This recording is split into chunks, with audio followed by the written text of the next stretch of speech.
Are you caring for a loved one with dementia? You don't have to figure this out all on your own. Welcome to Truth, Lies, and Alzheimer's, the show that helps you reimagine a new relationship with your loved one, a relationship a little more free of stress and anxiety. Join host Lisa Skinner and her 30-plus years of experience as she guides you on a new path to a better relationship with those you care for. Here's Lisa. Welcome, everybody, to a brand new episode of the Truth, Lies, and Alzheimer's Show. And I'm Lisa Skinner, your host. I'm really, really excited about today's discussion because I have a very special guest here with me today. His name is Pete DCalke, and he actually is the host of his own podcast called Pete versus Anxiety Podcast. And interestingly enough, I met Pete at a national publicity summit where probably 80 or so of us were introduced to podcasters and television producers and things like that to hopefully be invited onto their platforms to have a discussion. And Pete and I discovered that we had something very, very, very much in common. He's had two of his grandmothers who have been diagnosed with one of the brain diseases that causes dementia. So we hit it off immediately. And then we he decided that June would have been was a great month to have me on because it was Brain Health Awareness Month. And we dedicated the episode in honor of his two grandmothers. But let me just tell you real quickly about his podcast. He hosts a very bold and uplifting weekly podcast that tackles the realities of mental health head on.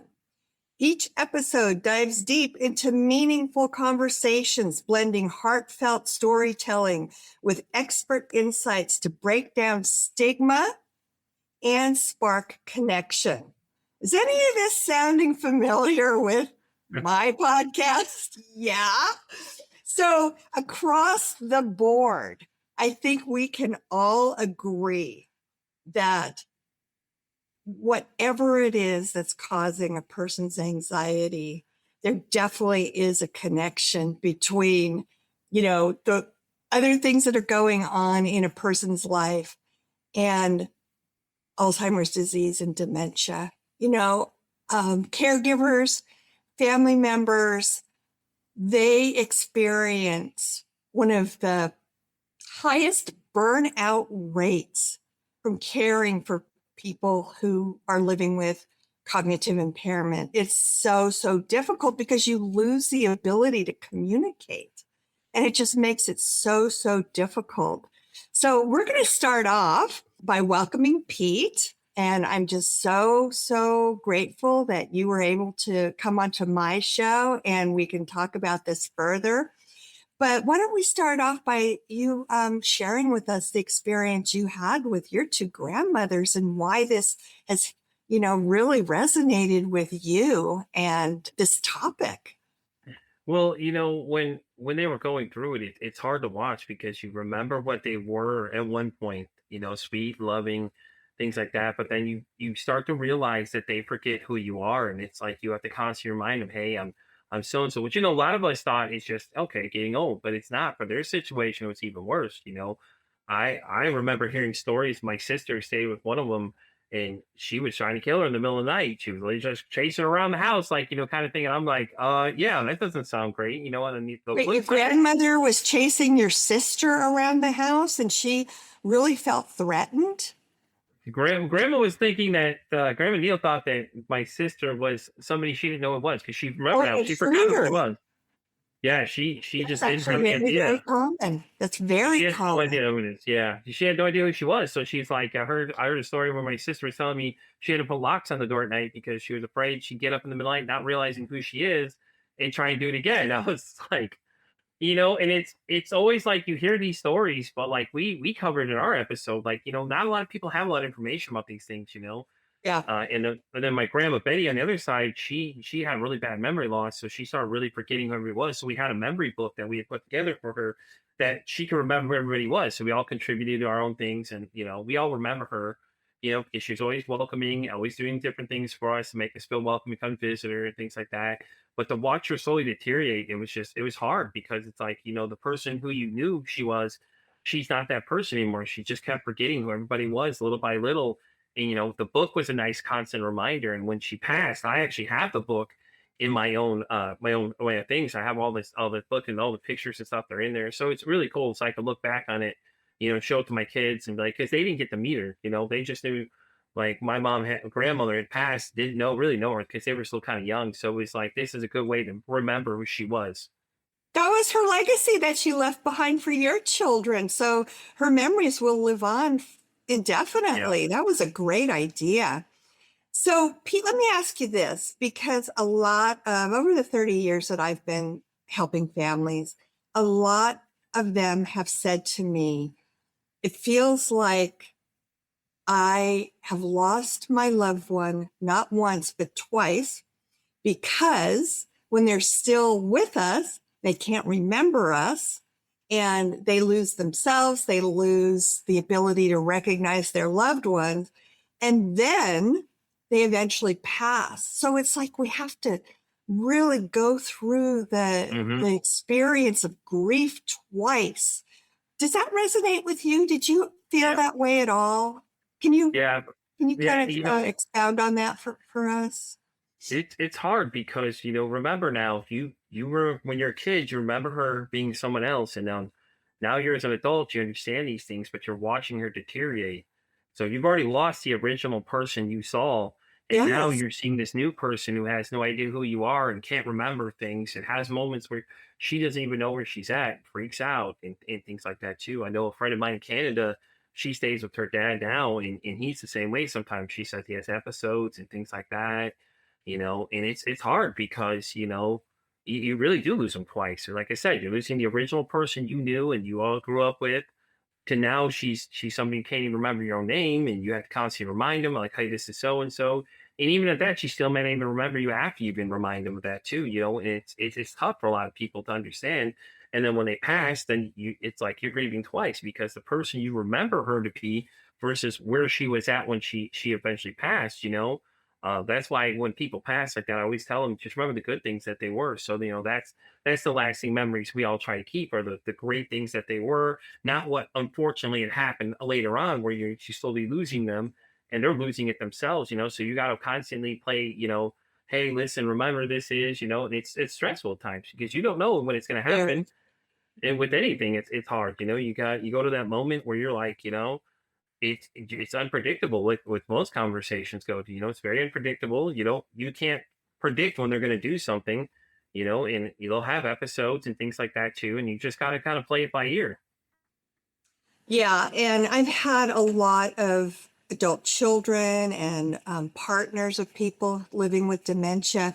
They say that's one of the worst hurts that exists. It cuts to the core when your loved one doesn't even recognize you as their spouse or Yeah. or their mom or their dad. But I think one of the things that we just have to continue to remind ourselves, and you mentioned it earlier, that the resources are limited and the information is limited. And that's why I always emphasize learn as much as you can about what it's truly like for people to live with these neurocognitive diseases that strip us of our cognitive abilities.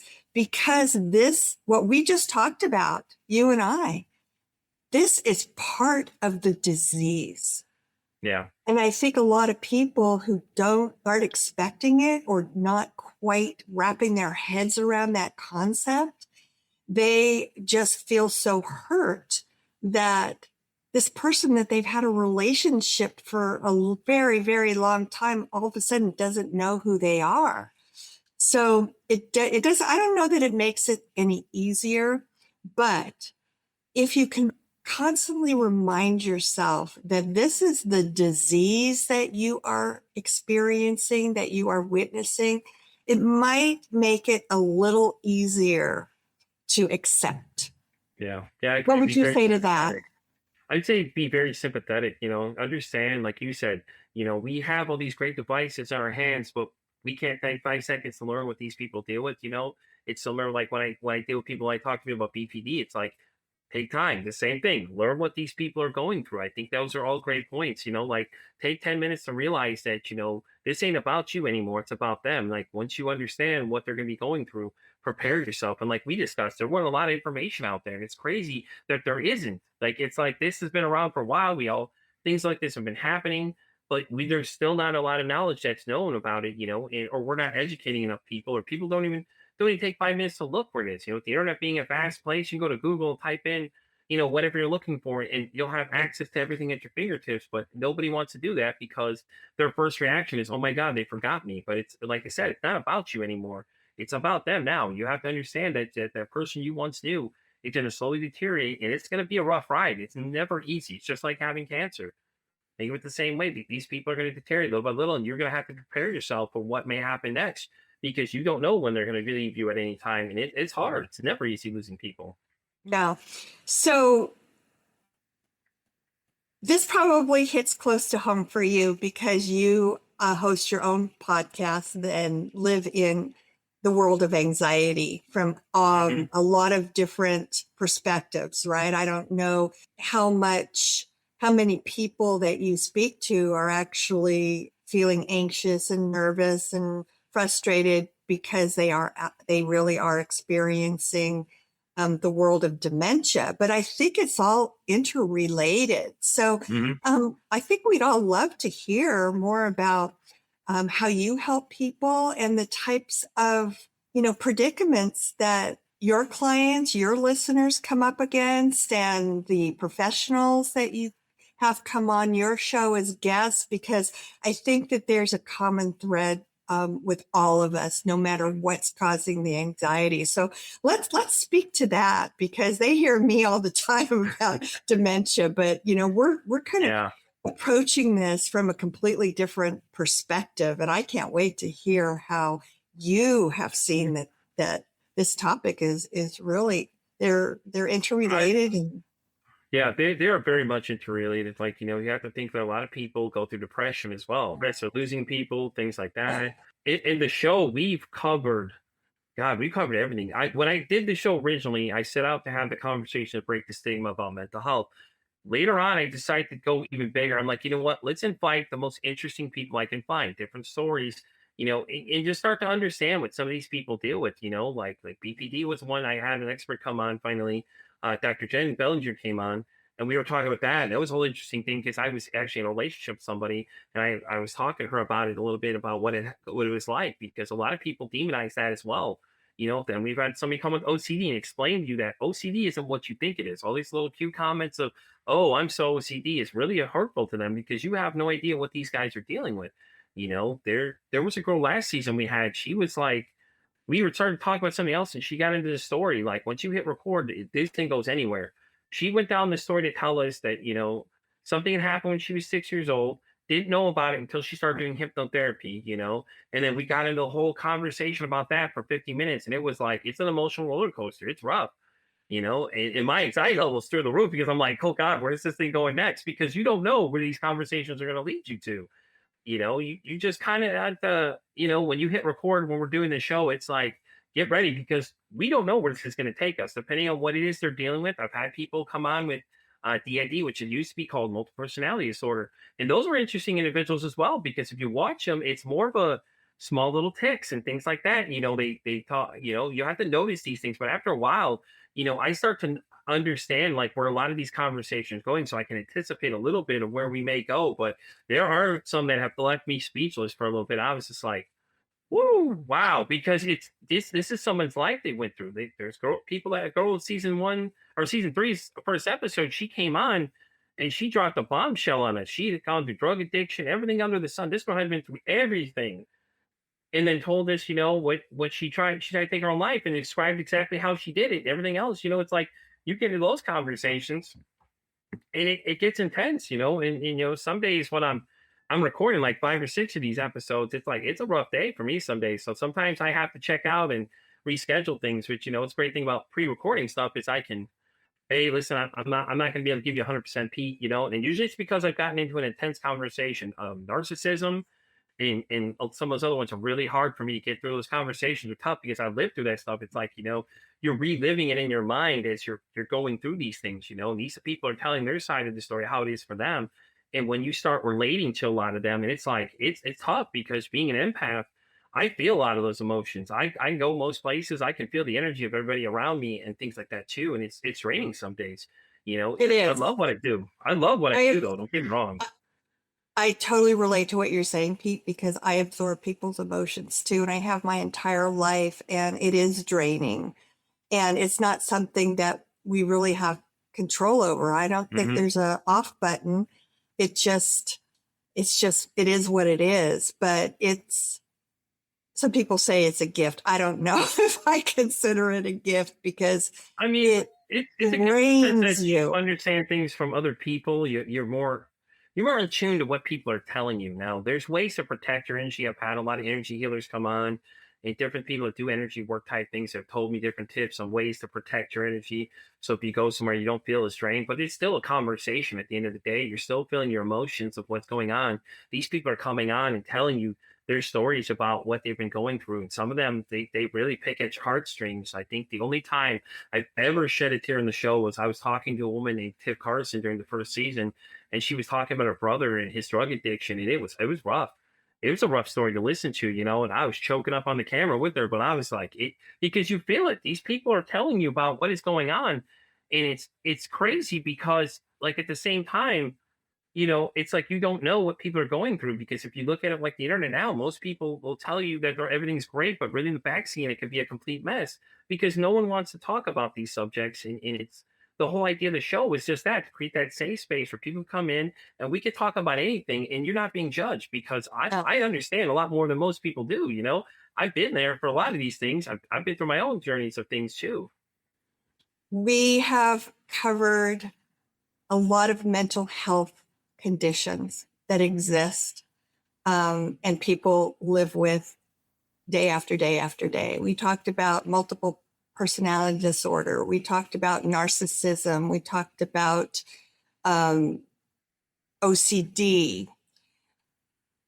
If there is one thing, or maybe a couple things that you've learned, because you've mentioned that you've lived with a lot of things yourself, experienced it, what would you want the listeners who are tuned in today to know about living with one of these mental health disorders?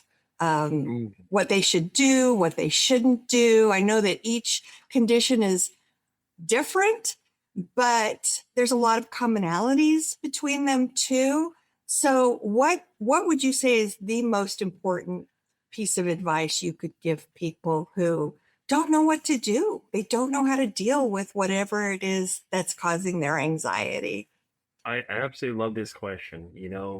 Since starting the show, I've learned a lot of things. Breath work, for example, is really great for those moments when I feel like my heart starts racing, when I know I'm close to an attack of some sort. Just and it's real simple. You breathe in, all these kind of things. I do journaling as well. Journaling's really great. Just get the thoughts out of your head. Basically, is the idea behind this. I meditate a lot too. A lot of people I tell people I meditate, talk to my inner child. And things like that helps, reduce that thing. But I can tell a lot of times I can tell when it's coming because I know what signs to look for. If you're experiencing anything like that, my first suggestion is choose to get some help. We all are out there dealing with these things, but if we don't know what you're dealing with, it's the hardest part. Don't feel like you're alone either, because there's plenty of us out here that deal with things that you'd be amazed that a lot of people don't tell you about. And things like that too. You're not alone, honestly, and it's okay not to be okay. You hear a lot of people say that, but it's really the truth is that it's okay not to be okay. If you don't know what it is that you're dealing with, and then you find out how better to attack it, you'll find that your life will be a little bit better. I pushed it off for like 39 years. I didn't even think about it. I had an incident happen when I was 10 that caused these things to just build up, and it was horrible. But now I have better control of it. People come up to me and tell me how different I am versus what I used to be. And they always ask me what I did differently. And it's like, now that I address my anxiety and everything else, I don't feel so, I don't feel like it takes control of me. So with the idea of the show, like it's called Pete versus Anxiety, because every day I battle my anxiety. Some days I'll wake up and it's it's full throttle. Sometimes it's not. Sometimes I wake up in the middle of the night. You wake up, my heart's racing and I can't go back to sleep. But it's like the trigger that something's going on. I need to be alert of. Turn it into a superpower like I did. If it wasn't for me having anxiety, I wouldn't have this show. I wouldn't have this opportunity to meet people like Lisa and everybody else I've met through all this time doing the show. It's been great. I make new friends all the time. I have new podcaster friends I have too. I have other people that go podcasting because of me, and they ask me all these different things. But understand, you can expand your toolkit. There's plenty of things you can do out there. I have an anxiety journal a friend gifted me in the beginning of this show that I use too. It helps make your thoughts redirect your thoughts to other places. Sometimes people can see me talking to myself out loud, and it's like, well, what are you doing? It's because I'm getting the thoughts out of my head. I used to do what I call downloading my brain to people too. I'd send sound clips of just random thoughts coming through my head, and it'd just be complete gibberish. And my friends knew what I was doing because they're like, if you get a message from Pete at 2 a.m. and it's just a wave file, you know exactly what you're about to get. It's probably just complete chaos, but it's the thoughts that are going through my head. And if I get them out of there, they won't be bouncing around and cycling through and things like that, and we all deal with it differently. But I think a lot of people listening to this today can completely relate to a lot of things that you just described. We are running out of time, but before we wrap, I just want to ask you one more question because I think you're an ideal person to address it. What is your feeling? You probably have a lot of people you mentioned it earlier in the conversation. What are your thoughts about repressed memories? Do you think it's a real thing? Because there's a lot of controversy out there about it. I personally believe it's a total real thing, and it happens to a lot of people. But what are your thoughts on that? I agree with you. I think it is. A lot of times, they talk about the brain cuts off these memories and they're still there. To protect us.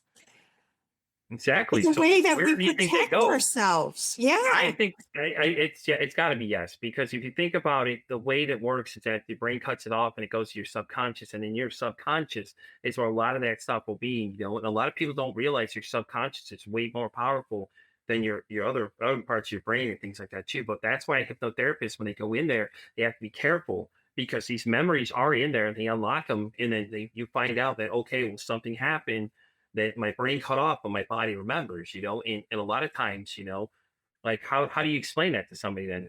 Exactly what it is, a repressed memory, because it's there, it's still there, it still exists. You just don't remember it because they cut it off to protect you. That reminds me of a lot of examples that I've used in my show of be careful not to correct somebody who is having a delusion or a false belief. And a very common one is that your loved one might tell you that their spouse is waiting for them at home, but they really passed away years earlier. And they're telling you this. And can you imagine, this is reminding me and the connection between that and repressed memory. If we try to correct our mother, let's say, and say, Mom, what are you talking about? Dad passed away 5 years ago. And she believes wholeheartedly that Dad's waiting for her at home. You might be telling her something that actually throws her into a panic. Like, what are you talking about? What happened? He was fine when I left him this morning. Now you're telling me he's gone?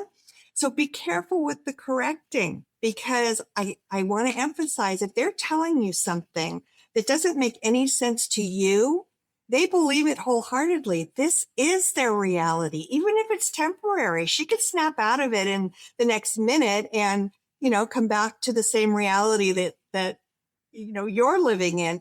But if she's telling you that something, she believes it at the moment. So I think that this is probably another example of, a professional needing to work with somebody very carefully and very cautiously who actually has buried something into their subconscious. And when it's brought to light, you don't know how they're going to react to it, right?